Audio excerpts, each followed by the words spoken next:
मी निघाले आज बड्डेला. आज होता माझ्या भाचीचा बड्डे. हे बघा मस्त असा घर डेकोरेट करून ठेवलेला होता. सर्वजण आले होते, काका पण काकू पण. वैभवीचे फेवरेट काका काकू आहेत बरं का, खूप लाड करतात तिचे. सतत त्यांच्या घरी जाऊन बसत असते, जाऊन येते. खूप छान छान बोलते ना, क्यूट क्यूट बोलतात ना लहान लेकरं, सगळ्यांचे मन जिंकून घेतात. लहानपणी असं आरती करणं बड्डेला ते खूप काही आठवते माहिती आहे. असं कोणाचा बड्डे बघितलं ना काय मग तर लाडकीच आहे. अण्णांनी तिला अंगठी केलेली होती, म्हणजे आजी आजोबा आहेत ते. नंतर काय काकांनी तर चॉकलेट्स आणले होते, एक सोडून दोन दोन. बाई गं किती खुश झाली बघा ती, 2 आहेत म्हणून. खूप छान वाटते ना असं लहानपणी बड्डे वगैरे आरती करणं. मग कोणी आपल्यासाठी गिफ्ट्स घेऊन येणार. त्यावेळेस बिस्किट जास्त आणायचे ना लहानपणी. तुम्हाला पण भेटत होते ना, मला तर खूप भेटत होते बिस्किट. सो मी ते पाहूनच खूप खुश होत होते.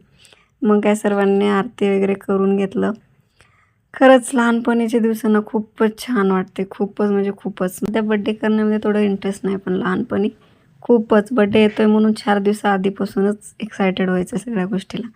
सगळ्याला सांगायचं माझं बड्डे आहे, माझं बड्डे आहे. शाळेत चॉकलेट्स वाटणं, कॉलनीत, घरी. म्हणजे खरंच खूप छान वाटायचे ना ते लहानपणी.